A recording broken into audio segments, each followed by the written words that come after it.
Hello दोस्तों, बहुत बहुत स्वागत है आपका हिंदी मीडियम के नंबर 1 चैनल इस शुभम क्लासेस पे। जैसा कि जानते हैं, मेरा नाम सुनील चौधरी है।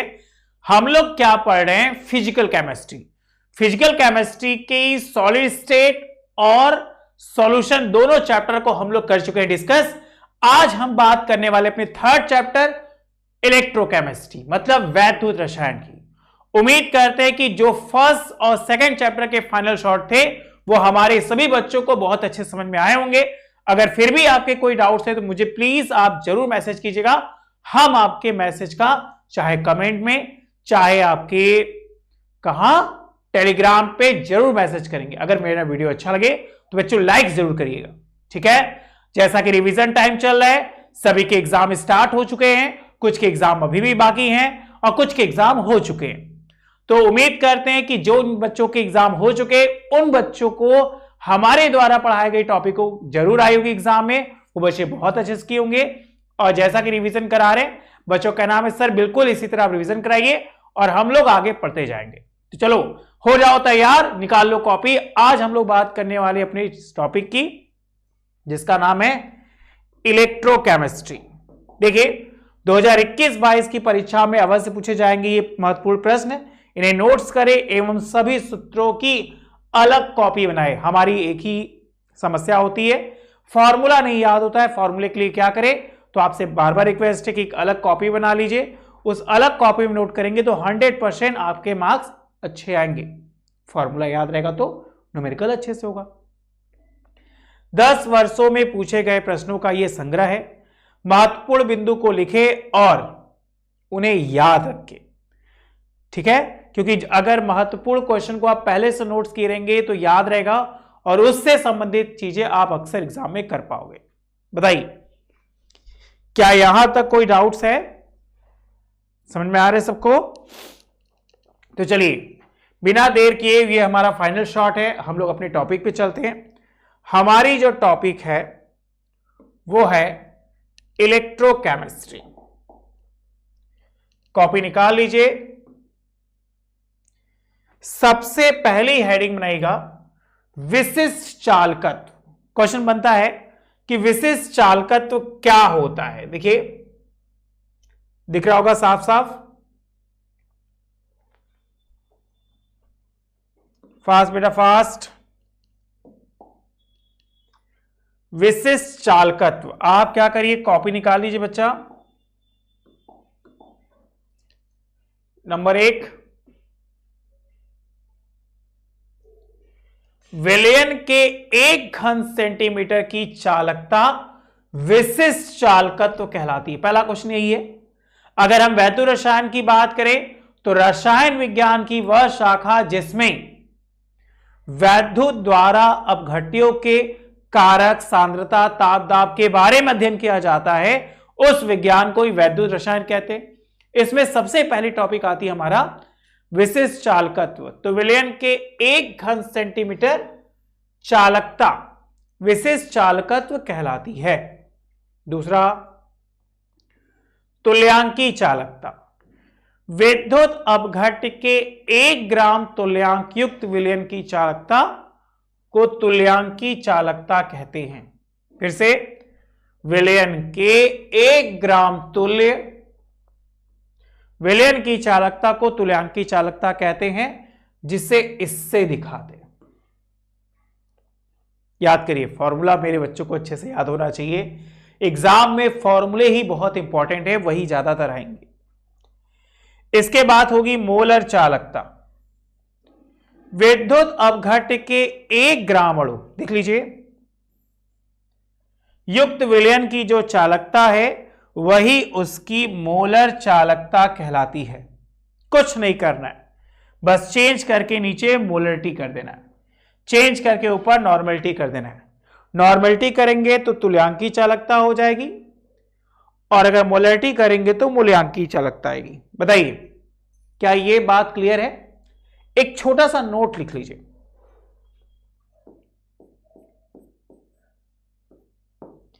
विद्युत अपघट्यों की तुल्यांकी व मोलर चालकता तनुता बढ़ाने पर क्या होती है? बढ़ती है। तनुता मतलब उसका डायल्यूशन, जैसे जैसे डायल्यूशन करेंगे वैसे वैसे वो बढ़ेगी और उसकी तुल्यता बढ़ती जाएगी। सबसे मोस्ट इंपॉर्टेंट याद करिए, अक्सर एग्जाम में पूछा जाता है कोलराउस का नियम।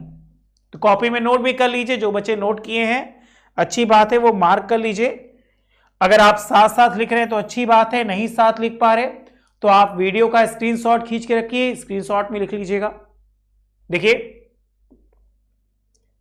किसी विद्युत अपघट्य की अनंत तनुता पर जो मोलर चालकता होती है उसके आयनों की मोलर चालकताओं का योगफल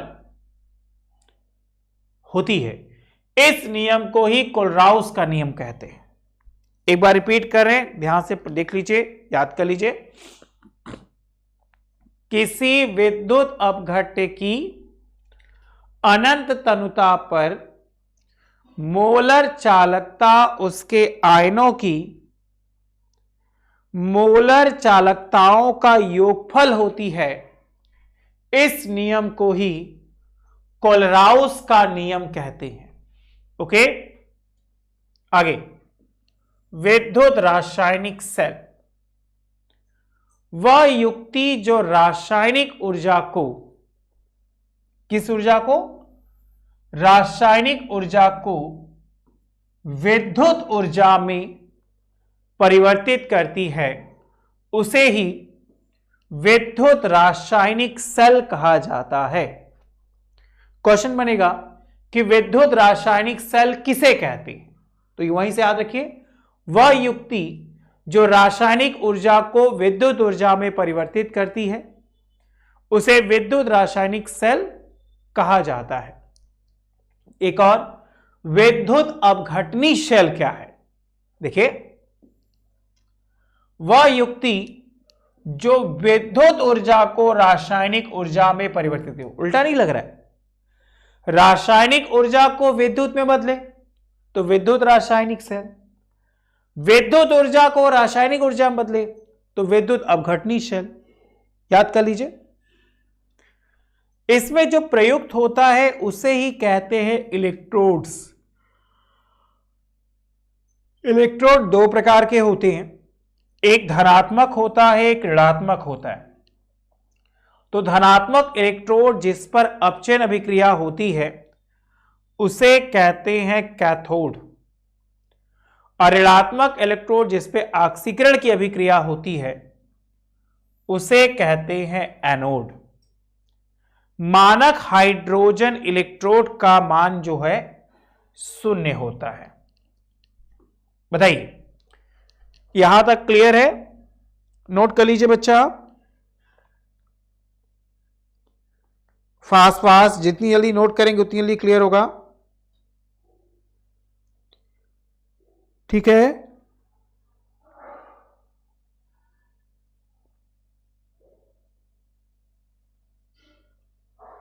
जितनी जल्दी नोट करेंगे उतनी जल्दी क्लियर होगा।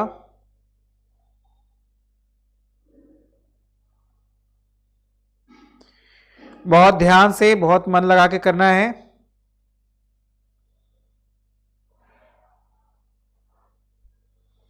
अगर कोई डाउट हो तो उसको बताना भी है।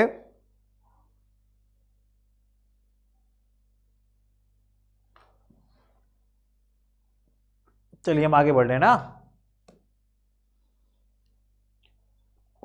यहां तक आप कर चुके हैं। नेक्स्ट, विद्युत वाहक बल, जिसको अक्सर आपके पेपर में ऐसे करके लिखा हुआ वी वावा, तो हम लोग कंफ्यूज हो जाते हैं ये लिखा क्या है। इससे विद्युत वाहक बल कहते हैं, कभी कभी EMF के नाम से भी होता है। सभी बच्चे जिनकी तैयारी अभी तक अच्छे से नहीं हो पा रही है वो हमारे सफलता बैच से जुड़ सके। ये बिल्कुल नया कोर्स है, जल्द लॉन्च हुआ है। इसमें हम आपको क्या क्या चीजें प्रोवाइड करेंगे, 9th 10th के रिवीजन के साथ 10th और 12th के फुल कोर्स की जानकारी और PDF syllabus, question and notes, ये सारी चीजें। 11th के रिवीजन के साथ साथ 12th का फुल कोर्स। उसके बाद जो बच्चे जी और नीट करना चाहते हैं उन लोगों के लिए सुनहरा मौका है, ये हमारे बैच से आप जुड़ सकते हैं। इसके साथ ही साथ अब जुड़ने के लिए हमें क्या करना होगा, हमें याद रखिएगा ये इस साल की सबसे सस्ते कोर्स है, ये गारंटी है अगले साल में आपको बहुत ज्यादा बेनिफिट मिलने वाला है। जो भी बच्चे 9 to 12 में डिस्कस पढ़ रहे हैं या जो बच्चे अपने दोस्तों से डिस्कस करना चाहते हैं वो भी इस बैच में जुड़ सकते हैं जी और नीट के लिए। ठीक है, इसमें आपको हम लोग क्या क्या प्रोवाइड करेंगे, डेली क्लासेस रोज चलेंगी जैसा कि देख ही रहे, प्रीवियस ईयर के पेपर होंगे, टीचर के नोट्स और स्लाइड्स जैसे ये चीजें स्लाइड्स में है, रोज होमवर्क आपको मिलेगा जो कि आपके प्रैक्टिस के लिए होना चाहिए, होमवर्क नहीं मिलेगा तो समझ जाओ कुछ भी नहीं है।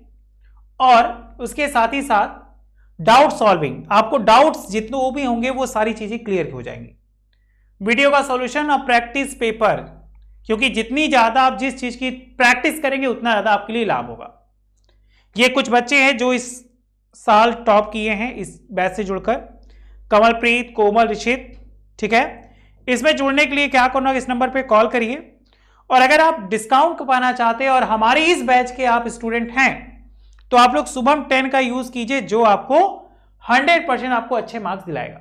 सेल के दो इलेक्ट्रोडों के मध्य का विभवांतर जब अति अल्प धारा प्रवाहित हो रही है तो उसे सेल का विद्युत वाहक बल, जिसको भी बता रहे थे ईएमएफ, इलेक्ट्रोमोटिव फोर्स के नाम से जानते हैं। ठीक है, मतलब विद्युत वाहक बल ईएमएफ बराबर ई कैथोड माइनस ई एनोड अपचयन इलेक्ट्रोड विभव से 298 ताप एक मोल सांद्रण तथा एक वायुमंडलीय दाब मापित ईएमएफ सेल का जो मानक मान होता है उसी को कहते हैं। बताइए क्या ये बात क्लियर हो गई? अगर क्लियर हो गई तो यस सर में आंसर दीजिए। विद्युत वाहक बल क्लियर हो गया, आगे चला जाए। नेक्स्ट, विद्युत रासायनिक श्रेणी, वह श्रेणी जिसमें इलेक्ट्रोडों को उनके घटते इलेक्ट्रोड विभव के क्रम में रखा जाता है उसे विद्युत रासायनिक श्रेणी कहते हैं। ठीक है, उसे क्या कहते हैं? विद्युत रासायनिक श्रेणी। अब जल्दी से हेडिंग बना लीजिए, न समीकरण। देखिए जल्दी से आप कॉपी में हेडिंग बनाइएगा, न समीकरण। ये मोस्ट इंपॉर्टेंट है बच्चा, अक्सर देखेंगे ये आपके एग्जाम में पूछी जाती है।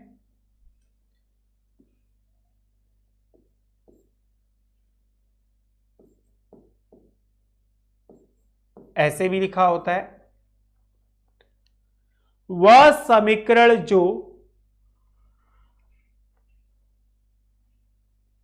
सेल के ईएमपी या इलेक्ट्रोड विभव, ठीक है, विद्युत अपघट्ट की सांद्रता तथा ताप का प्रभाव प्रदर्शित करती है उसे ही न समीकरण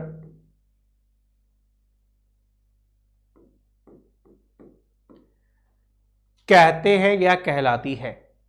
जैसे मान लीजिए कोई एक अभिक्रिया है जिसके लिए m है सांद्रण उसका, यहां पे इलेक्ट्रॉन हो जाएगा तो उसका एक छोटा सा फॉर्मूला निकल के आएगा, E mn/m।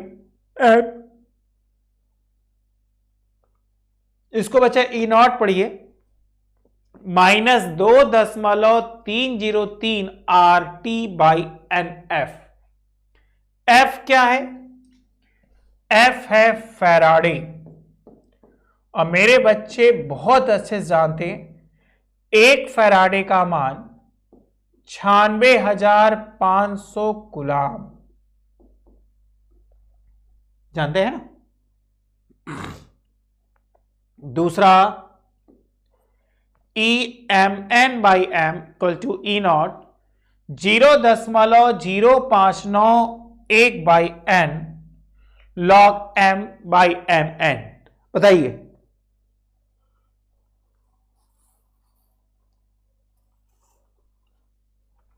क्या इन दोनों लाइन में कोई दिक्कत है? अगर फॉर्मूले में क्वेश्चन में लिखा हो साम्यावस्था पे हो, मतलब हमारा जो विलयन है वो इक्विलिब्रियम हो, तो उस समय आप ये वाला फॉर्मूला लगाइएगा, E nought cell equal to 0.0591 by n log KC। अगर ये छोटे छोटे फॉर्मूले बच्चों आप याद रखेंगे तो 100% आपके मार्क्स अच्छे आएंगे। जहां KC क्या है? KC साम्यावस्था पर स्थिरांक है। चलिए नेक्स्ट हेडिंग आपको बनानी है विद्युत अपघटन।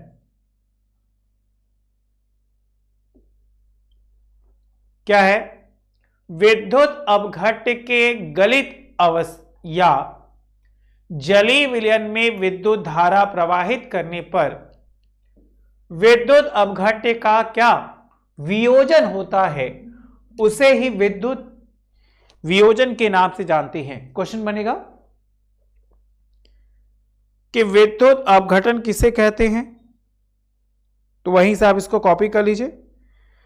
अगर कोई डाउट्स है तो मुझे बताइए तुरंत, हम आपके डाउट्स को सॉर्ट आउट करेंगे तुरंत। फास्ट बेटा फास्ट।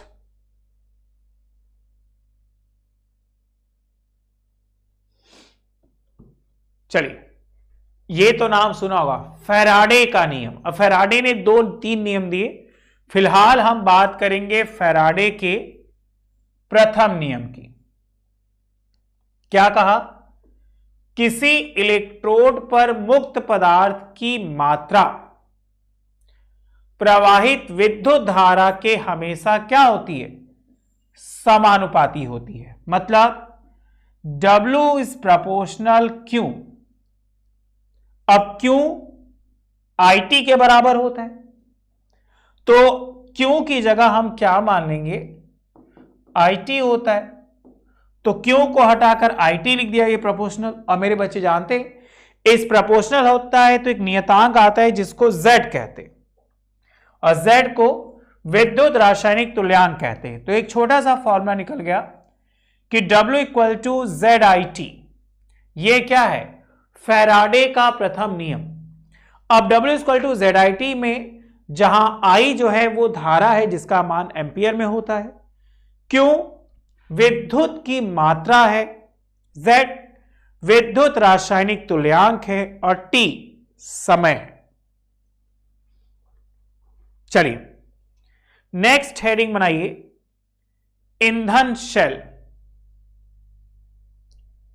ठीक है, ईंधन शेल वह युक्ति जो ईंधन की रासायनिक ऊर्जा को सीधे विद्युत ऊर्जा में परिवर्तित कर देती है, उसे ही ईंधन शेल कहती है। देखिए, वह युक्ति जो ईंधन की रासायनिक ऊर्जा को सीधे विद्युत ऊर्जा में परिवर्तित करती है, उसे ही ईंधन शेल या फ्यूल सेल के नाम से जानते हैं। नेक्स्ट हेडिंग मुक्त ऊर्जा। सुना होगा गिव्स एनर्जी वाली, यही से रिलेटेड है। क्या? ऊर्जा की वह मात्रा है जो उपयोगी कार्य में परिवर्तित होती है, इसे डेल्टा जी द्वारा प्रदर्शित करते हैं, उसे मुक्त ऊर्जा कहते हैं। ईएमएफ तथा मुक्त ऊर्जा परिवर्तन में क्या है? एक संबंध है। क्या संबंध है भाई? देख लीजिए, delta G equal to minus NF E nought. डेल्टा जी का मान ऋणात्मक होता है, जो कि अभिक्रिया को हमेशा क्या दिखाती है? स्पॉटेनियस। स्पॉटेनियस का मतलब होता है स्वतः परिवर्ती। F फैराडे, E जो है वो मानक विद्युत धारा है, और N जो है वो मोलों की संख्या है कि कितने नंबर ऑफ मोल से अभिक्रिया हो रही है। उसी के बाद एक हेडिंग बनाते हैं संक्षारण। वायुमंडलीय गैसों के द्वारा धातुओं का जो मंद क्षय, यह क्या कहलाता है? संक्षारण कहलाता है। संक्षारण एक विद्युत रासायनिक परिघटना होती है। ध्यान दीजिए फिर से, वायुमंडलीय गैसों के द्वारा धातुओं का मंद क्षय। धातुओं का मंद क्षय से मतलब है धातुओं की क्रियाशीलता घट जाना, और उस धातुओं की क्रियाशीलता को घट जाने को ही कहते हैं क्या? संक्षारण। बताइए, ठीक है। आइए कुछ एग्जाम्पल बात करें, ये आपके बोर्ड एग्जाम में अक्सर पूछे जाएंगे। जल्दी से आप कॉपी निकाल लीजिए, यहां से न्यूमेरिकल हम लोग देख सकते हैं। क्या है? डैनियल सेल के लिए मानक इलेक्ट्रोड विभव कितना है भाई? 1.1 वोल्ट है। निम्नलिखित अभिक्रिया के लिए गिब्स ऊर्जा का परिकलन कीजिए। तो चलिए भाई क्वेश्चन समझिए, क्वेश्चन क्या कह रहा है। क्वेश्चन बहुत इजी है, क्वेश्चन की बस मीनिंग समझनी है।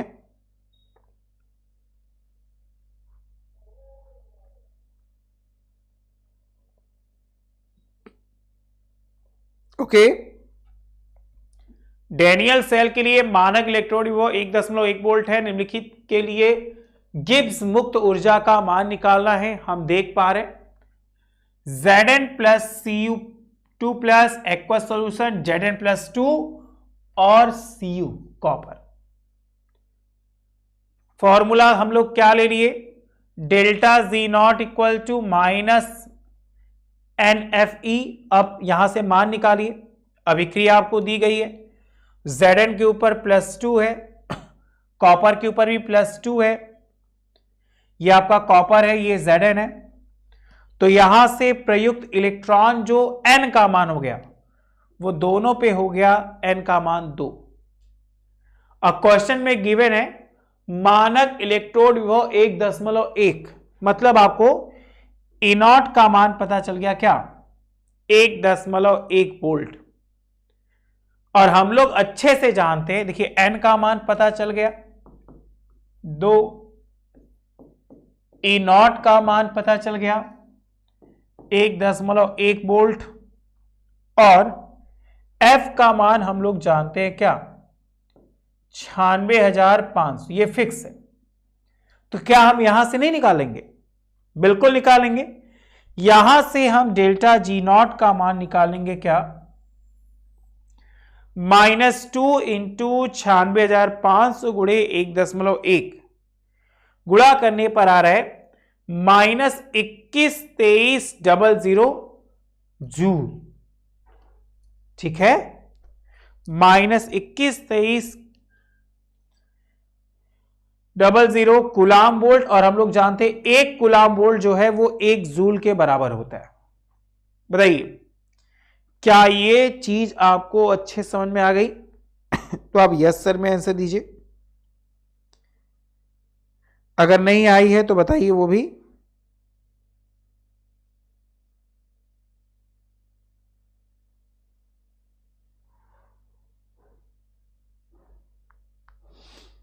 जल्दी जल्दी।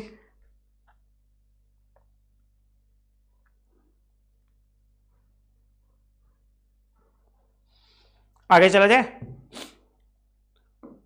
चलिए। उसी को दशमलव में चेंज कर दिया, जूल को किलो जूल में बनाने के लिए। तो उसमें क्या कर दिया बेटा? 1000 से भाग कर दीजिए, तो 3 ये हटेगा, तो क्या हो जाएगा? या तो जूल या तो किलो जूल।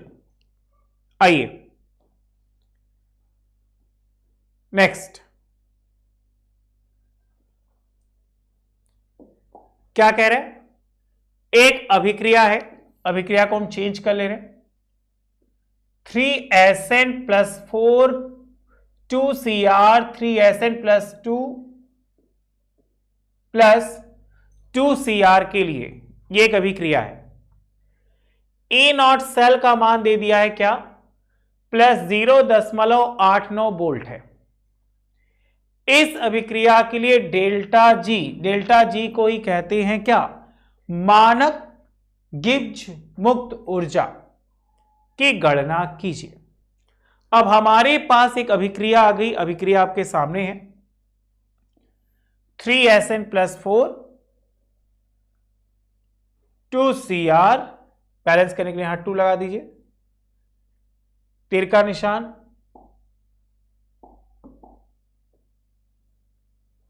3Sn+2 और 2Cr के लिए अर्ध सेल अभिक्रिया निम्नलिखित है। हम सबसे पहले एनोड पे लेंगे। एनोड पे क्या हो जाएगा, 2Cr+3, 2/3 6 इलेक्ट्रॉन आ गया इसका।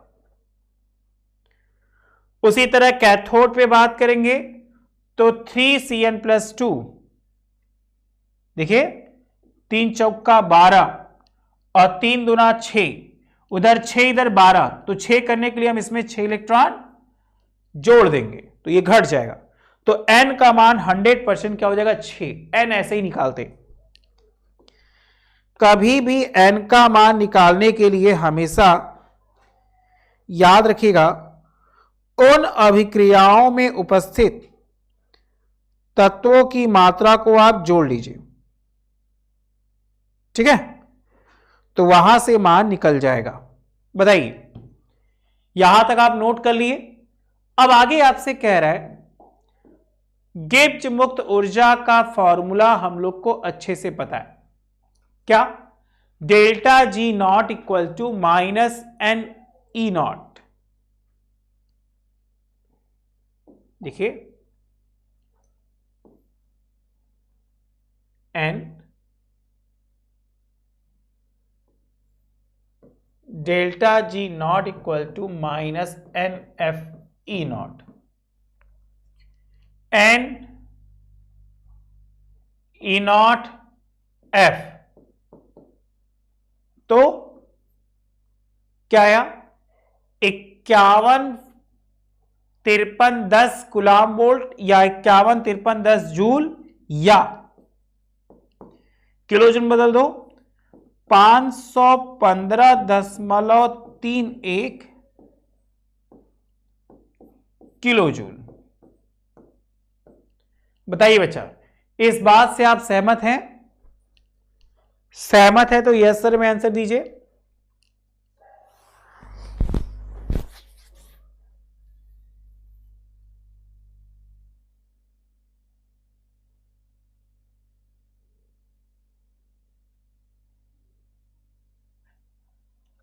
चलिए, अच्छी बात है, हम लोग आगे चल रहे हैं। यहां तक एकदम क्लियर है। यह हमारा लास्ट क्वेश्चन है। उम्मीद करते हैं यहां तक मेरे बच्चों को समझ में आया होगा। MnO4-MnO2 का अम्लीय माध्यम में मानक इलेक्ट्रोड विभव क्या होगा यदि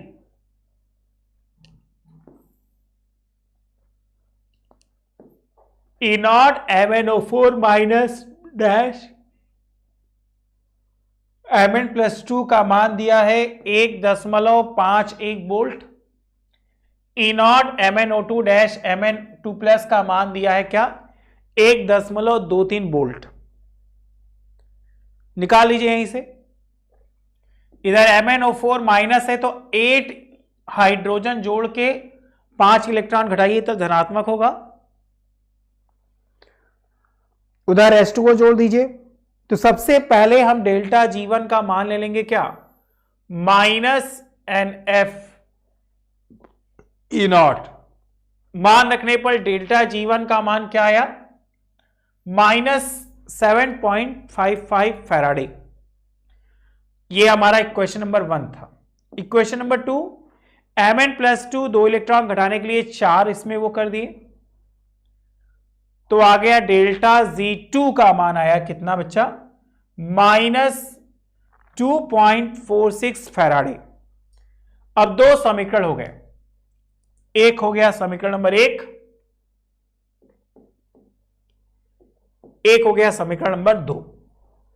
समीकरण 1 में से 2 को घटाने पर MnO4 minus MnO2 plus 4 3 electron, तो यहां से डेल्टा Z3 का मान जो आया वो आपका आया -7.55।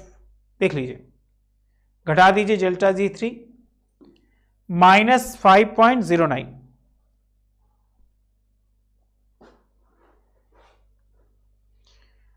यहां तक क्लियर है तो यस सर में आंसर दीजिए। कोई डाउट है तो बताइए मुझे।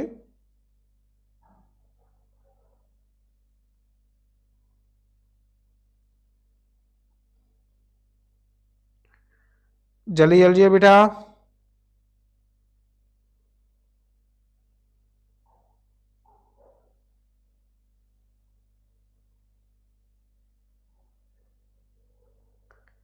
सब क्लियर दिया सर, में आंसर दीजिए।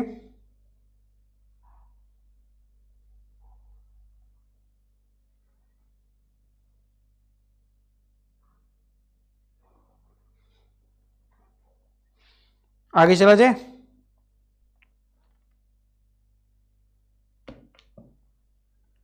चलिए थोड़ा सा और आगे चलते हैं। क्या हुआ? MnO4 minus plus 4H plus 3 electron, MnO2 plus 2H2। तो डेल्टा Z3 नॉट का मान है माइनस N E0F। अब यहां से E0 का मान आप निकालते तो delta Z3 by NF, answer आता आपका कितना? Plus 1.70 volt. एक बार आप क्या करिए, सबका स्क्रीनशॉट खींच लीजिए। अगर कोई डाउट्स है तो आप मुझे कमेंट बॉक्स या टेलीग्राम पे मैसेज कर सकते हैं। आज के लिए इतना ही। Thank you so much. उम्मीद करते हैं आज के ये सारे न्यूमेरिकल्स आपको समझ में आए होंगे। इलेक्ट्रोकेमिस्ट्री से थ्योरी से कम और न्यूमेरिकल से ज्यादा आते हैं तो उस पर ज्यादा फोकस करिए। जो भी फॉर्मूला आपको लिखवाए उसको 100% कॉपी में जरूर नोट करिएगा। चलिए आज के लिए इतना ही। Thank you so much. Bye bye. घर पे रहिए, स्वस्थ रहिए, मस्त रहिए।